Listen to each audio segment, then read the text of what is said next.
The intent of this video is to deep dive review the M69 firebomb. These bomblets were housed in E46 cluster containers. They were responsible for destroying 42% of Japan's urban core. As discussed in the channel's previous videos, the initial high-altitude daylight precision bombing campaign over Japan was a failure. Bombing accuracy was low. Bomber attrition and losses were high. This was mainly due to the weather, jet stream, and B-29 engine issues. Bombing tactics were modified mainly to firebomb whole cities while flying at low altitude, singly, and during the night. Early in the war, the military wanted to evaluate the combat effectiveness of various incendiary munitions on both German and Japanese urban structures. Mock German and Japanese structures were built to test the performance of various incendiaries, like shown in this image from a 1946 declassified National Research and Defense Committee report titled Fire Warfare Incendiaries and Flamethrowers. The structures were built at the Dugway Proving Grounds in Utah. The German village portion is shaded here. The Japanese village is shaded here. The buildings and interiors were constructed to match typical residential urban dwellings. The results of the tests were clear. The M69 was a clear winner of all incendiaries tested. It performed well against Japanese structures. The test showed that the smaller incendiaries like the M69 and M74 were very effective in starting fires in Japanese residential homes. This chart from an October 1944 Army Air Force Board project document titled A Study of Incendiary Bombs for the Employment by the United States Army Air Forces outlines the effectiveness of incendiaries versus high explosives. Heat is a more effective destructive agent than high explosives. Heat damage is more permanent. Consumer staples may be damaged by a high explosive blast, but they would be totally consumed by a fire. Fire damage is more difficult to repair. Buildings gutted by fire are usually not repaired. Studies showed that firebombs were 7 to 21 times more effective than high explosive bombs, as discussed on this page from a May 1945 Commander Air Force Pacific Fleet document titled Analysis of Air Operations. Another reason why incendiary bombs were selected over conventional high-explosive bombs is discussed on this page from an April 1947 United States Strategic Bombing Survey report titled Effects of Incendiary Bomb Attacks on Japan. Unlike Germany, Japanese cities are highly vulnerable to firebombing. Typical buildings are constructed out of wood framing and other flammable materials. The buildings are densely packed with narrow, congested streets. Combustible material is spread around these buildings, just inviting disaster. This table summarizes the results of tests adopting various incendiaries. The first row represents the country of building and the incendiary tested. The first column is a fire classification as A, B, or C, where fire classification A is a fire has spread beyond the fire guard control within 6 minutes, where a B fire spread beyond the fire guard control after 6 minutes. C is a non-destructive fire. The values in the body of the chart are the percent fire classification for each bomb type. The M69 bombs performed the best with a combination of 81% AB fire classification. This image shows the effect of a single M69 bomb had on a typical Japanese house after 0, 10, 15, and 20 minutes. This table summarizes the destructive effects of a few of the Japanese firebomb raids. The columns of the chart are the Japanese city, date of the raid, number of B-29s attacking, square miles destroyed, and the tonnage of incendiary bombs or high explosive and fragmentary bombs. 93% of the bombs used in the March 9th Tokyo firebomb raid were M69s, and that will be the focus of this video. Tokyo, after the March 9, 1945 raid by B-29s dropping M69 incendiary bomblets. Toyama, after the August 1, 1945 raid by B-29s dropping M69 bomblets. 95% of the city was destroyed. The results of a study reviewing the effectiveness of mixing incendiary and high-explosive bombs are shown on this conclusion page from a June 1944 Army Air Force Board project document titled Test to Determine the Ratio and Techniques for Employment of Incendiary and High-Explosive Bombs Against Japanese-Type Structures. The results of the study indicate high-explosive bombs mixed in with incendiary bombs was not effective against Japanese wooden structures. This is due to intact structures react to firebombs bombs better than wreck structures. High explosive bombs reduce the fire's intensity once started. Demolition bomb wreckage acts like a fire break, reducing fire spread. Characteristics of the M69 bomb are shown on this page from a November 1944 U.S. War Department technical manual titled Bombs for Aircraft. The bomb is hexagonal in shape, 19.5 inches in length and 2.88 inches across its flats. It contains 2.8 pounds of a napalm incendiary fill. It also contains an ejection fill of 0.4 ounces of black powder and magnesium at 59% black powder and 41% magnesium by weight. The bomb does not have stabilizing fins. The flight is stabilized by cloth streamers. The streamers are deployed once released from the cluster canister. The bomb is detonated by the M1 timed fuse. The detonation train is 3 to 5 seconds in duration, starting at bomb impact. The napalm will burn from 8 to 20 minutes. The 2.8 pounds of napalm is within a cheesecloth sock. The black powder will expel the ignited napalm out of the bomb's streamer's end. Additional parameters of the M69 bomb are shown on this page from an October 1944 Army Air Force Board document titled Selection of Bombs and Fuses for Bombardment Targets. The M69 bomb data is within this column. The napalm is ejected from the bomb up to 75 yards. Total bomb weight equates to 6.2 pounds. Terminal velocity is 225 feet per second, where 225 feet per second is 153 miles per hour or 69 meters per second. The bomb can penetrate 2 to 3 inches of concrete or light to medium construction. The B-29s did not adopt quick opening clusters. They mainly used the Aimable E-46 cluster, which housed 38 M69 bomblets. The E-46 clusters were usually dropped at an altitude from 5 to 10,000 feet, and the clusters burst open, releasing the 38 M69 bomblets at an altitude around 2,500 feet. Each of the M69 bomblets liberate 44,000 BTUs of heat, as shown on this chart from a September 1945 National Defense Research Committee document titled Weapons Data Fire Impact Explosion. This image shows the M69 bomblet and cluster canister residing in a Tokyo museum. The cloth streamers are here. The cluster canister holds 19 M69 bomblets in its forward section and 19 in its aft section. A cross-section of the M69 bomb is shown here. The tail streamers are stowed within the bomblet here. The 2.8 pounds of napalm are in this section. The 0.4 ounces of black powder and magnesium are located here. The bomb's M1 fuse is located here. The fuse's spring-loaded safety plunger pin is circled here. The 4 gauze tail streamers are 114 inches in length as defined on this table from a September 1945 U.S. Navy bomb disposal document titled Bombs and Fuses Pyrotechnics. They will stabilize a bomb and reduce its velocity. The M69s are usually packaged in an M19 Aimable cluster canister as shaded in this row. The M19 cluster canisters are the same as the E46 cluster canisters and are used interchangeably. A description of the M69's bomb's M1 fuse and fuse cutaway is shown on this page. The fuse's detonation train is delayed 3 to 5 seconds after impact. Arming occurs if the spring-loaded safety plunger is protruding.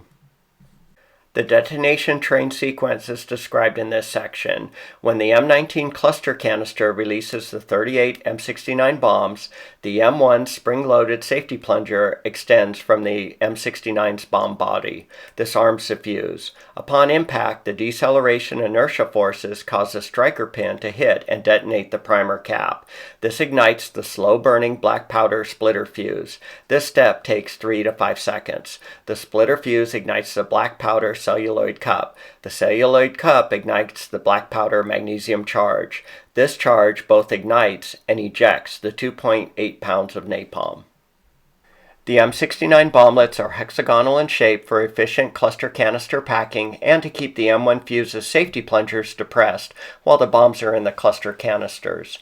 The thickness of the M69 steel casing was selected to be 19 gauge. 19 gauge equates to a thickness of 0.040 inches.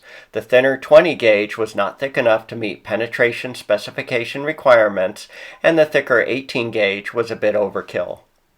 The penetrating power of the M69 is discussed on this page from an October 1944 Army Air Forces Board Project document titled A Study of Incendiary Bombs for Employment by the United States Army Air Forces. The M69 is designed to penetrate light and medium structures. If landing on a strong roof, it may bounce off or stick to the roof and eject its napalm onto the structure's exterior, where it is much less effective. The bomb will eject its napalm 3 to 5 seconds after bomb contact. This time delay will allow the bomb to penetrate the floors and come to a rest on its side. The bomb will eject its 2.8 pounds of napalm contents inside the structure. The napalm will contact walls, furniture, and other flammable interior items. It will stick and burn to these items. Napalm has a viscosity of applesauce. The image on the left shows an M69X bomblet penetrating the roof and the upper floor of a structure. The image on the right is a typical tiled Japanese house. Ideally, the M69 bomblet bleeds off its speed as it passes through the roof and upper floor and lands on the ground floor here and expels its contents while in the horizontal position. This page describes the M19 Aimable cluster canister. 38 M69s are packed into the Aimable M19 or E46 equivalent incendiary bomb cluster canister. An M23 tail adapter is attached to the canister. The full canister container weighs 425 pounds and is 14.8 inches in width and 59.5 inches long. The cluster canister can fit any bomber station that accepts a 500-pound general-purpose bomb. This is the main cluster canister adopted during the firebombing raid on Japanese cities. This is an image of an E46 incendiary cluster canister being loaded in the bomb bay of a B-29. I don't think it is wise to smoke around these incendiary bombs. An armorer is setting the M152 tail fuse timer. More E46 cluster bombs ready for loading. Additional characteristics of the E46 or M19 Aimable cluster canisters are shown in this row. Total heat of the bomblets within the canisters is 1.67 million BTUs. Dispersion pattern for a release of 5,000 foot altitude equates to 2,200 square feet. The canister incorporates two M152 tail fuses.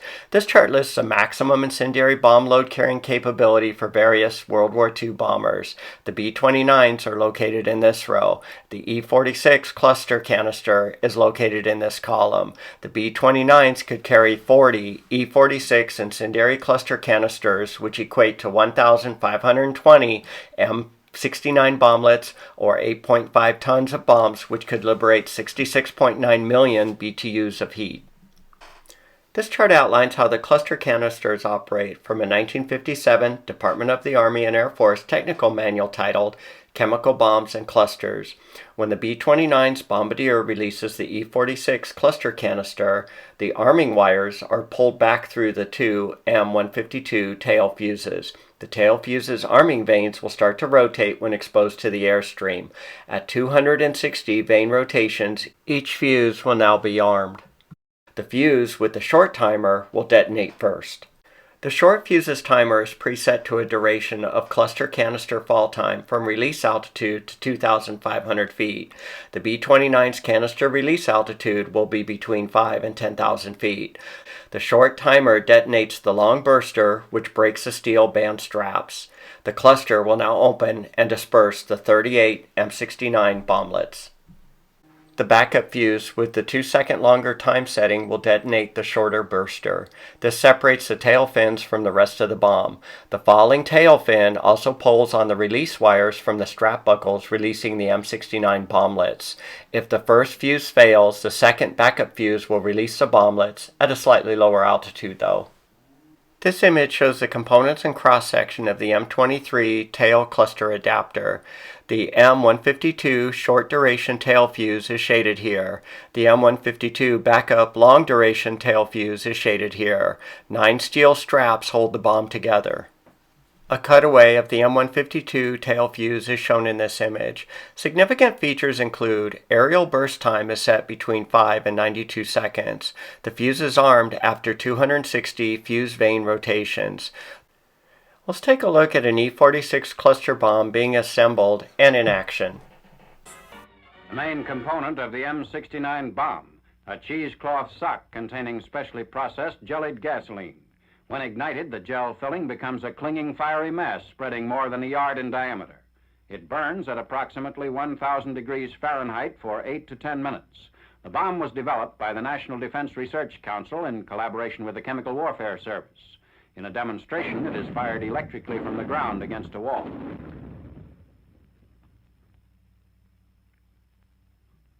For airdrops, the M69 is assembled in groups of 38. The E-23 adapter is used in forming 500-pound Aimable clusters carried by planes equipped to handle this size bomb. On the assembly line at Mays Landing, New Jersey, the bombs are secured inside the cylindrical halves of the cluster wall. The bomb is held together by 9 steel straps attached to release buckles, which are broken open by time fuses within the fin assembly. The clusters are given high and low altitude tests at Edgewood Arsenal with a B-25 loading the 500-pounders.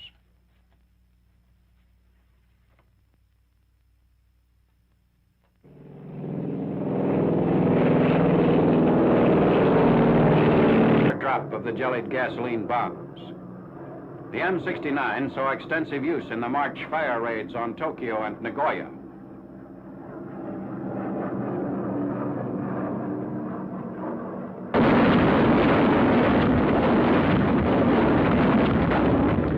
This chart outlines the M69 pattern density from a 1945 headquarters of the 21st Bomber Command document titled Analysis of Incendiary Operations March 9th through 19th, 1945. Each B-29 can carry 40 E-46 clusters. Each of the 40 clusters was fuse timed to burst open at a 2,500-foot altitude, releasing 1,520 M69 bomblets. The clusters will be released at an intervalometer setting of 50 feet. A single E-46 cluster canister will release 38 M69 bomblets, which will cover this elliptical area.